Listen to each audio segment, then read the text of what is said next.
If you see the turnout of people here today, you will understand the kind of man Chief Tony Ezenna, Ijela Kokwa, Kenga, Buruburu, is a great man. He's a man that carries people along.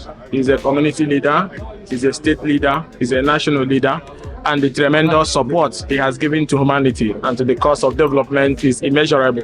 And that is why my colleagues from different parts of the country, from Borno, from Kogi, from Imo, from Ebony, from Anambra, all came together to show support to the family.